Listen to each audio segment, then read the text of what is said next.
اقبال کی شاعری جو اقبال کو ممتاز کرتی ہے، اقبال کو جس شاعری نے، اقبال تو 1905 سے پہلے بہت سارے شاعروں کی طرح عشق و عاشقی کی شاعری کرتے تھے، عشق مجازی کی. جس شاعری نے اقبال کو یہ بنایا ہے کہ اقبال کو اس صدی کا سب سے بڑا شاعر کہا گیا اور نوبل پرائز کے لیے ان کا نام تجویز کیا گیا، وہ اقبال کی وہ شاعری ہے جو پرو ایکٹیو شاعری ہے، جو کچھ کرنے پہ اکساتی ہے. اس کے برعکس آپ ری ایکٹیو پہ آئیں. ری ایکٹیو آدمی کا جملہ میں تو پہلے ہی کہا تھا، میں تو پہلے سے کہہ رہا تھا، میں تو پہلے ہی کہہ دیا تھا، مائک ہمیشہ خراب ہوتا ہے، کچھ بھی ہو جائے مائک ہمیشہ، یہ ہمیشہ اس کی تلاش میں رہتے ہیں. اوے نواز شریف، اب کچھ نہیں ہو سکتا، ہمیشہ آپشنز بند کر دینا، اب کچھ نہیں ہو سکتا. کیا مصیبت ہے، یہ ری ایکٹیو آدمی کا جملہ ہوتا ہے. میں تو ایسا ہی ہوں بھائی، تو میں کیا کروں؟ ہمیشہ ہمیں ہمارے حلقے کو ہمیشہ سامان کم ملتا ہے، ہمارے ساتھ ہمیشہ زیادتی ہوتی ہے. اور شاعری میں اقبال کی شاعری کے مقابلے میں میر تقی میر کی شاعری، یہ سب ریحان بھائی خیر ہے. میر کی شاعری، یہ میر کی شاعری جو ہے یہ آپ کو پوری ری ایکٹیویٹی کی، رونا دھونا اپنے ذاتی مسائل. مجھ سے ہمیشہ غلطی ہو جاتی ہے اس میں. اچھا، پرو ایکٹیو آدمی ہمیشہ پر امید ورسز ناراض. یہ پی ٹی آئی کا فلیگ نہیں بنایا میں نے گرین سائڈ پہ جو ہے رکھا ہے اپنا پرو ایکٹیو آدمی کا رویہ. یہ رویے ہیں، یہ وہ رویہ ہے جو ری ایکٹیو آدمی کا ہے. پر امید بمقابلہ ناراض، ذمہ داری بمقابلہ الزام. کوئی بھی چیز خراب ہو گئی، ذمہ داری والا آدمی کہے گا، آگے بڑھے گا، ٹھیک ہے جی اور ٹھیک کرنے کی کوشش کر. الزام والا اس میں وجوہات نکالنے شروع کرے گا کہ اصل میں اس میں یہ خرابی ہے، اصل میں پہلے ہی کہہ رہا تھا، وہ اصل میں مسئلہ ہے نا، وہ میں تو کہا تھا بت کو نہ رکھیں، پھر بت کو رکھ لیا، تو بھئی یہ تو ہونا ہی تھا. لیکن جو آدمی ذمہ دار ہوگا وہ فوری طور پہ اس کو ٹھیک کرنے کی کوشش کرے گا. شکر گزاری اور ناشکری، اپریسیشن، یہ جو چھوٹی چھوٹی باتوں پہ اپریسیشن ہے نا، یہ جبکہ ناشکرا آدمی جو ہے نا وہ ہمیشہ جو ہے نا وہ بریانی میں نمک، یا اس کی بریانی میں ہمیشہ کنکر نکل آتا ہے. یہ بھی ہوتا ہے خدا کی طرف سے، یہ ناشکرا پن. سوچا سمجھا رد عمل، وہ جو میں نے کہا کول کام کمپیکٹ کمپوز، جبکہ فوری رد عمل، کوک والا رد عمل. اپنے آپ پر قابو، وہ out of control. Let's try attitude, ممکن نہیں ہے ایٹیٹیوڈ. مستقبل کے صورت گر، یہ آدمی پرو ایکٹیو آدمی جو ہے ہمیشہ مستقبل کی بات کرتا ہے. ری ایکٹیو آدمی ہمیشہ ماضی پرست ہوتا ہے. حضرت علی کے بارے میں بڑا مشہور واقعہ ہے. حضرت علی کے سامنے لوگ بیٹھ کے جو ہے نا ہر وقت ابو بکر صدیق حضرت عمر فاروق کی تعریفیں کیا کرتے تھے. تعریف کرنے کا مقصد یہ نہیں ہوتا تھا کہ حضرت ابو بکر کے وہ کوئی مداح خوانی کرتے تھے جو ان کی عقیدت میں. تعریف کرنے کا مقصد یہ ہوتا تھا حضرت علی کو ٹیز کریں، اریٹیٹ کریں. تو علی نے کہا محسوس کر لی یہ بات. حضرت علی نے کہا کہ ابو بکر صدیق اور عمر فاروق بلا شبہ بہت خوش نصیب تھے، اس لیے وہ صحیح کام کرتے تھے، اس لیے کہ ان کو مجھ جیسے مشیر ملے گا، مجھے تم جیسے مشیر ملے. تو یہ جو ایٹیٹیوڈ ہوتا ہے نا سامنے والے کا کہ ہر وقت ماضی پرست، وہ جی 1985 کی تو بات ہی الگ تھی، جماعت کی تو بات ہی الگ تھی، اب وہ بات رہی نہیں ہے. جماعت بھائی آپ کیا کر رہے ہیں؟ آپ بھی تو اسی کا حصہ ہیں. 1985 میں کیا تھا، 88 میں کیا تھا، 90 میں کیا تھا، 97 میں کیا تھا، اس وقت تو اتنی اچھی تھی. یہ جو ایٹیٹیوڈ ہوتا ہے نا یہ ری ایکٹیو آدمی کا ہوتا ہے. پرو ایکٹیو آدمی کے پاس پلان ریڈی ہوتا ہے. ری ایکٹیو آدمی کے پاس مسئلے کا انتظار آئے گا تو دیکھ لیں گے، صبح دیکھی جائے گی. پلانر ہوتے ہیں، یہ شکایتی ہوتے ہیں، یہ ہیجان میں فیصلے کرتے ہیں. یہ ہمیشہ یہ الٹا ہو گیا، اس کو الٹا سمجھ لیجیے گا. یہ اصولوں کی بنیاد پر فیصلے ہوتے ہیں، وہ ہیجان. ٹھیک ہے جی. یہ اللہ کے نبی صلی اللہ علیہ وسلم اور پرو ایکٹیویٹی. صلح حدیبیہ پرو ایکٹیویٹی کی آئیڈیل مثال ہے. کیسے اس کو آپ ایکسپلین کریں گے یہاں تک کی گفتگو کی. صلح حدیبیہ ذہن میں ہے نا سب کے. ایک صلح ہوئی تھی جو بظاہر بڑی ہی کمزور شرائط پہ تھی، مسلمانوں کی پوزیشن بہت کمزور نظر آ رہی تھی.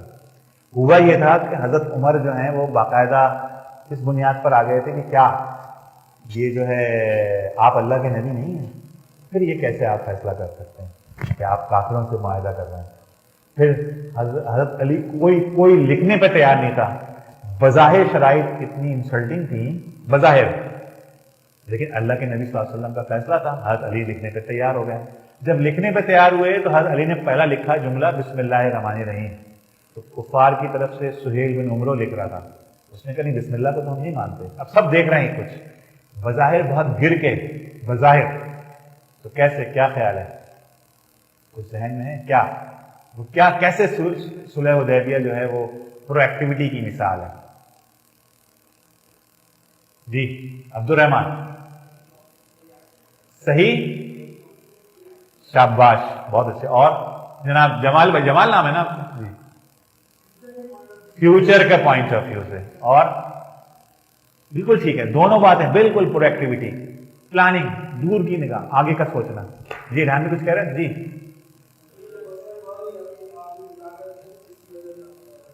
کیا دوبارہ بہت عمدہ بات ہے، دوبارہ کہیے. بہت عمدہ، بالکل ٹھیک، بالکل صحیح جا رہے ہیں. یعنی اللہ کے نبی صلی اللہ علیہ وسلم نے اپنا سرکل آف انفلوئنس کیا تھا اللہ کے نبی کا؟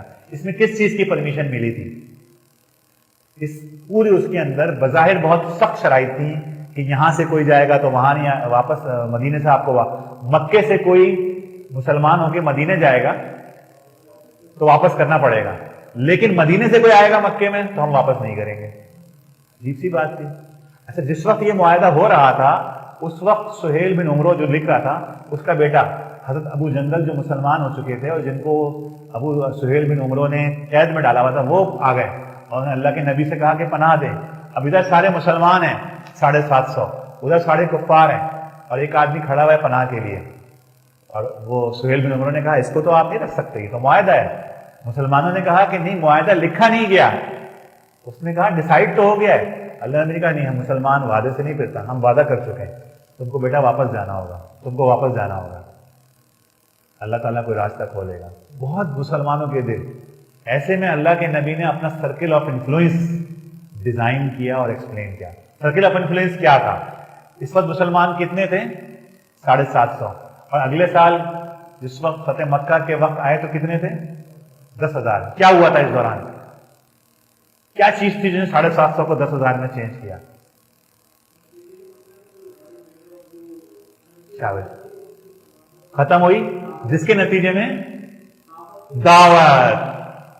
اللہ کے نبی صلی اللہ علیہ وسلم نے یہ ڈیزائن کیا کہ ہم لڑتے رہیں گے تو کیا ملنا ہے؟ ہماری دعوت. سرکل آف انفلوئنس دعوت تھی. یہ دعوت تو جب ہی پھیلے گی جب امن ہوگا. سیدھی بات ہے. آپ نے سرکل آف کنسرن کو چھوٹا کیا اور سرکل آف انفلوئنس کو بڑھا دیا. اس دوران جب آپ کو وہ لوگ بالکل یعنی ٹریپ ہو گئے نا پرو ایکٹیویٹی میں. کفار جو ہیں وہ اس بات کو نہیں سمجھ پائے. انہوں نے بہت ظاہری شرائط کی بنیاد پہ فیصلہ کیا، بہت ہی ضد بازی جسے کہتے ہیں نا. انہوں نے جو ہے نا لیکن پرو ایکٹیویٹی کی بنیاد پہ ڈیسیجن لیا. ظاہر ہے اللہ کے نبی تھے. تمام تر مخالفتوں کے باوجود، جو کہ اندر سے بھی موجود تھی، مزاحمت، رائے نہیں تھی کسی کی، سب کی رائے یہ تھی کہ اس وقت تو لڑا جائے، ہم اتنی دور سے چل کے آئے، واپس چلے جائیں. اللہ کے نبی نے سرکل آف انفلوئنس ڈیفائن کیا، اس کو ڈیزائن کیا، اس کو بڑھایا کہ ہمیں اگلے 2 سال جو ہیں. اور پھر کیا ہوا آپ کے سامنے کہ 10,000 میں فتح مکہ ہو گئے. اگلے 2 سال میں فتح مکہ ہو گئی. تو یہ دراصل آئیڈیل مثال ہے. گڑیا جو کانٹے راستے میں بچھاتی تھی، ہم بچپن سے سنتے آ رہے ہیں. میرے خیال 2ری کلاس کے نصاب میں بک میں یہ بات موجود ہے اردو کی. لیکن کیا تھا؟ پرو ایکٹیویٹی تھی. وہ بیمار ہوئی، آپ خیریت کے لیے پہنچ گئے. لا تثریب علیکم اليوم، یہ کب کہا تھا اللہ کے نبی نے؟ فتح مکہ کے وقت. آج سب آزاد. اسی کو یہ پرو ایکٹیویٹی تھی. کھڑے ہو جاتے کہ نہیں چھوڑوں گا، آج تو میرے ہاتھ میں ہے. عبداللہ بن ابی کی منافقت کے باوجود اس کو اجتماعیت میں جگہ دینا. کیوں برداشت کیا؟ اللہ کے نبی تھے. آپ کے ایک اشارے پہ لوگ قتل کرنے پہ تیار تھے. ایک دن عبداللہ بن ابی نے کسی مسئلے پہ جھگڑا ہوا تو عبداللہ بن ابی نے کہا کہ آج کے بعد مدینے میں جو شریف ہیں، جو شرفا ہیں، وہ کمینوں کو روک لیں گے. بڑی بری لگی یہ بات. اللہ کے نبی نے صحابہ کو روک دیا، نہیں کوئی ہاتھ نہیں لگائے گا. اور جب اس سفر سے واپس ہوئے تو مدینے میں انٹری کے وقت اس کا بیٹا عبداللہ بن ابی کو تلوار نکال کے کھڑا ہو گیا اپنے باپ کے مقابلے میں کہ آج میں تمہیں روکوں گا. اللہ کے نبی نے بیچ میں پڑھ کے اس کو پوچھ لیا. تو یہ بات ذہن میں رکھیے کہ عبداللہ بن ابی کو اپنی اجتماعیت میں جگہ دینا، برداشت کرنا، یہ خود پرو ایکٹیویٹی کی مثال تھی. جو ابو سفیان کے گھر میں پناہ لے گا اس کے لیے امان ہے. یہ کب کہا گیا تھا؟ فتح مکہ کے وقت. پرو ایکٹیویٹی. ابو سفیان دشمن اسلام تھے لیکن ان کو ایک عزت دی گئی، اکرام دیا گیا. اس لیے کہ یہ طے تھا کہ ابو سفیان مکے کے سردار ہیں، آئندہ امیر قریش سے ہوگا. یہ پرو ایکٹیویٹی ہے. حضرت عمر کے قبول اسلام کے لیے دعا، دونوں اللہ کے نبی صلی اللہ علیہ وسلم نے دونوں کے لیے دعا کی تھی. کیا تھا؟ آپ دیکھ رہے تھے، آپ کے ذہن میں تھا عمر کے قبول اسلام سے یہ فائدے ہوں گے. طائف کی دعا، یہ نہیں ان کی آئندہ نسلوں میں سے کوئی مسلمان ہو جائے گا. بادشاہوں کو خطوط، ایک کمزور سی جگہ عرب کی حیثیت کیا تھی، یعنی عرب اتنا ریموٹ ایریا تھا کہ اس کے بارے میں یہ لوگ سوچتے تھے کہ قیصر و کسریٰ کہ اس کی کوئی حیثیت ہی نہیں ہے، اس کا کوئی یعنی اوقات نہیں ہے. ایک بالکل ریموٹ سی جگہ ہے کہ جس کو اوپر فوج کشی بھی یہ لوگ توہین سمجھتے تھے. وہاں کی تھوڑی سی اجتماعیت کے سربراہ ہونے کی حیثیت سے آپ نے روم کے بادشاہ کو خط لکھا، آپ نے کسریٰ کو خط لکھا، قیصر و کسریٰ کو. پھر میں تمہارے ہاتھوں میں کسریٰ کے کندن دیکھ رہا ہوں. آخری بات، ٹائم کیا ہو رہا ہے؟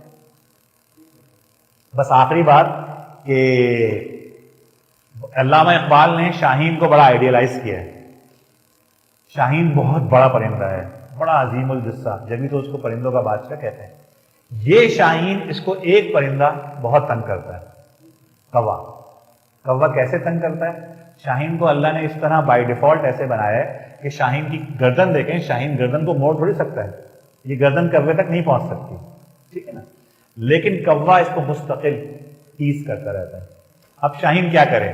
شاہین کا سرکل آف انفلوئنس کیا ہے؟ جی آپ کا نام؟ ہاں ارے یار مورے میں کمال ہے، ٹھیک ہے جی. بلند پرواز، شاہین کے بارے میں کہتے ہیں شاید کہ وہ 10 کلومیٹر اوپر تک پرواز کر سکتا ہے. شاہین اپنی پرواز کو بلند کرتا ہے، پوچھا جاتا ہے اوپر جاتا ہے، بالآخر ایک ایسے اسٹیج پہ پہنچ جاتا ہے جہاں کوے کا دم گھٹنے لگتا ہے اور کوا چلا جاتا ہے. بس آپ کی زندگی میں کوے آئیں گے، ہر ایک کی زندگی میں کوے آئیں گے. کوا کیا ہے؟ کوا ہے مخالفت، کوا ہے مزاحمت، کوا ہے مایوسی، کوا ہے اینگر، کوا ہے ڈپریشن، کوا ہے تناؤ، کوا ہے موسم، کوا ہے خسارہ، کوا ہے نامساعد حالات، کوا ہے فیملی پرابلم. کوے آئیں گے، یہ سب آئیں گے. آپ نے کیا کرنا ہے؟ سرکل آف انفلوئنس، اپنی پرواز کو بلند کریں. جب آپ اپنی پرواز، سرکل آف انفلوئنس، اپنی آپ کے اندر جو طاقت ہے، شاہین کی طاقت کیا تھی؟ پرواز. آپ کے اندر جو طاقت ہے، آپ کیا کر سکتے ہیں؟ آپ کا بولنا، آپ کی کمیونیکیشن، آپ کی اسمائل، آپ کا شیک ہینڈ، آپ کی باڈی لینگویج، آپ کے فیصلے، آپ اپنی پرواز کو بلند کرتے جائیں گے. بالآخر کوے خود بخود جان چھڑا کے چلے. لیکن اگر آپ نے گردن موڑنے کی کوشش کی اور کوے کے ساتھ اڑنے کی کوشش کی تو کیا ہوگا؟ کوے کا تو کچھ نہیں بگڑے گا، آپ کا ہی کچھ بگڑے گا. آپ کی ہی گردن میں خراش آ جائے گی، آپ کی ہی گردن میں بل آ جائے گا اور آپ کوے کو اس سے نجات حاصل نہیں، وہ دوبارہ آئے گا. کوے سے نجات حاصل، کوا ایک سمبولک بات کر رہا ہوں میں، کوے ان ساری نیگیٹو چیزوں کا نام ہے. آپ کی پازیٹیو چیز ہے آپ کی پرواز. آپ کوے کے خلاف جدوجہد کرنے کے بجائے اپنے سرکل آف انفلوئنس پہ چلے جائیے، انشاءاللہ آپ کو رزلٹ ضرور ملے گا. خزاں کی رت میں گلاب لہجہ، خزاں کی رت میں گلاب لہجہ بنا کے رکھنا کمال یہ ہے. ہوا کی زد پر دیا جلانا، جلا کے رکھنا کمال یہ ہے. واخر دعوانا